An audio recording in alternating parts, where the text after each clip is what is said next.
Guia prático para não ser enganado por manipuladores da fé. Por Jair de Souza.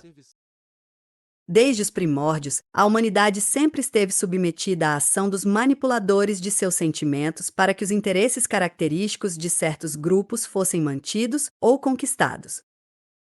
Assim, também desde sempre, um dos principais instrumentos aos quais os manipuladores recorrem para a concretização de seus planos tem a ver com a religião, ou com temas a ela correlacionados.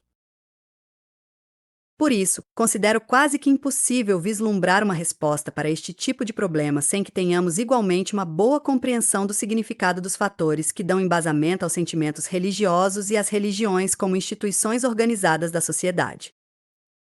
Antes de avançar nos pontos realmente merecedores de serem qualificados como dignos de atenção, quero deixar bem claro desde o princípio que é totalmente irrelevante a discussão sobre a existência ou não de Deus, o Ser Supremo, Criador e Regedor de tudo que existe no mundo. E a irrelevância desta questão deveria ser muito bem reconhecida e aceita por todos, em especial por aqueles que acreditam com sinceridade tratar-se de uma realidade indiscutível. Inegavelmente, para que sua autoridade se imponha de fato e ele seja aceito e obedecido como nosso Senhor, é imperativo que Deus incorpore tão somente as causas, as ideias e as motivações vinculadas com a difusão do bem, da justiça e da solidariedade entre toda a humanidade. Com seu supremo poder de bondade, ele jamais poderia estar associado a nada que apontasse em sentido oposto. Em consequência, declarações públicas de crença em sua existência são totalmente desnecessárias para um Deus verdadeiro. Com toda sua magnanimidade, o único que poderia fazer parte indispensável das exigências de Deus junto às suas criaturas é que elas vivessem plenamente dedicadas a praticar apenas o que contribuísse para alcançar e difundir entre nós o estado máximo de irmandade, justiça e solidariedade. É evidente que, para um ser com tais qualidades, a grande prova que seus seguidores sinceros deveriam lhe dar seria sua inteira dedicação à luta para atingir os objetivos de bondade por ele traçados. E, certamente, uma demonstração de egoísmo ou egolatria de sua parte nunca entraria no rol de seus ensinamentos. Em consequência, ele jamais exigiria que as boas ações fossem realizadas única e exclusivamente sob a menção de seu nome, visto que a mais contundente prova de lhe ser fiel seria, em essência, obrar em perfeita sintonia com seus desígnios, ou seja, praticar efetivamente o bem. Havendo feito os esclarecimentos das linhas anteriores, podemos tentar extrair as mais determinantes lições para nossa boa orientação. Para certificar-nos de que o caminho que nos está sendo proposto por alguém corresponde de fato ao de Deus, o que menos importa é quantas vezes seu nome é mencionado, e sim analisar se os propósitos indicados estão ou não alinhados com o que poderia ser considerado condizente com nossa divindade suprema do bem. B. A maneira mais adequada de aferir as orientações que nos estão sendo passadas para definir se correspondem ou não com os desígnios de Deus é por meio do uso de nossa capacidade de raciocinar. É inadmissível que alguém dotado da exclusiva faculdade mental de discernir entre o bem e o mal não se ponha a refletir sobre as propostas que lhe são apresentadas antes de sua aceitação. Se o ser humano conta com este magnífico dom para avaliar e distinguir o certo do errado, o justo do injusto, então sua obrigação e seu dever é fazer uso do mesmo. Obedecer cegamente certas ordens apenas por terem sido apresentadas como se fossem de Deus é uma enorme violação de nossos deveres para com o mesmo. Se ele nos moldou dotados do poder do raciocínio, como é possível admitir que iria impedir-nos de usá-lo? C. Partindo do suposto de que Deus é o Criador de todos nós, então, por que ele discriminaria alguns e privilegiaria outros? Faria algum sentido a ideia de que ele teria algum povo de sua preferência, ao qual reservaria um lugar e um futuro especial em seu reino?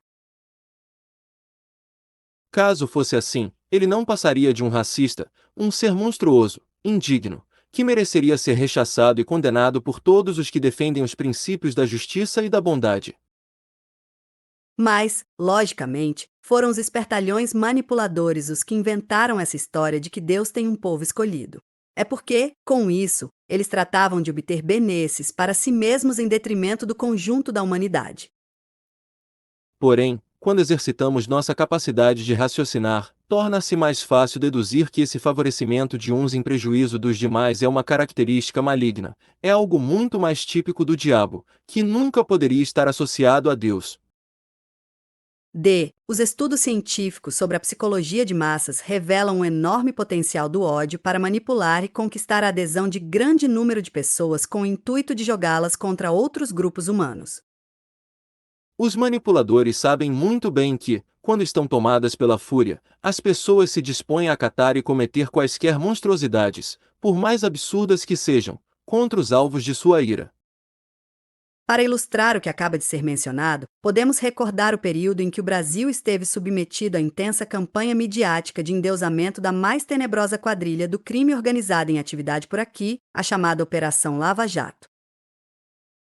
Em seu objetivo de favorecer as classes dominantes e a seus mentores do imperialismo, esse bando de facínoras desviou bilhões e bilhões de recursos públicos para benefício dos membros da quadrilha. Empenhou-se em destruir a base da indústria nacional com vista a possibilitar seu domínio por seus patrocinadores dos conglomerados dos centros imperialistas.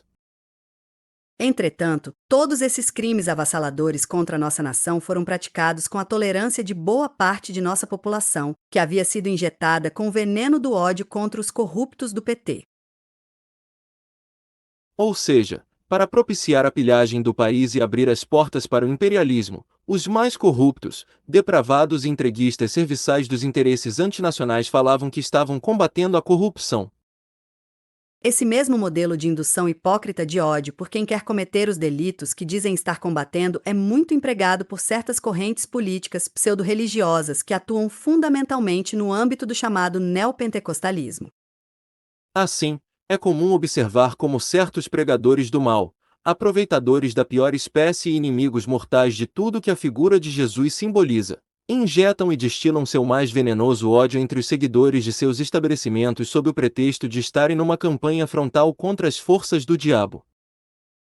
Contudo, esses falsos cristãos são os mais evidentes propulsores de hipocrisias maldosas que poderiam claramente ser atribuídas ao Senhor das Trevas. No entanto, seu propósito real é defender os ricos contra os pobres, fazer que o Estado sirva somente como garantidor dos privilégios dos grandes bilionários. Por isso, eles são contrários a tudo que visa amenizar o sofrimento dos mais carentes.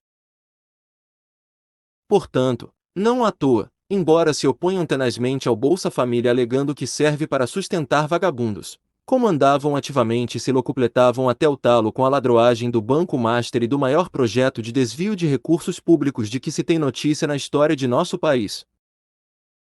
Resumindo conclusivamente, é muito importante que levemos a nosso povo a mensagem de que defendemos o pleno direito de que todos possam ter e cultuar a religião que considerem mais afim com sua visão de mundo. Não obstante, queremos também que todos saibam que somos frontalmente contra a manipulação de conceitos religiosos com a pretensão de privilegiar os exploradores de nosso povo. Sabemos que os sentimentos religiosos surgem no seio das comunidades humanas e derivam das realidades sociais pelas quais atravessamos ao longo do tempo. Além disso, temos ciência de que uma coisa é ter um sentimento de caráter espiritual e outra bem diferente a maneira como certas instituições que se autodenominam religiosas desenvolvem suas atividades.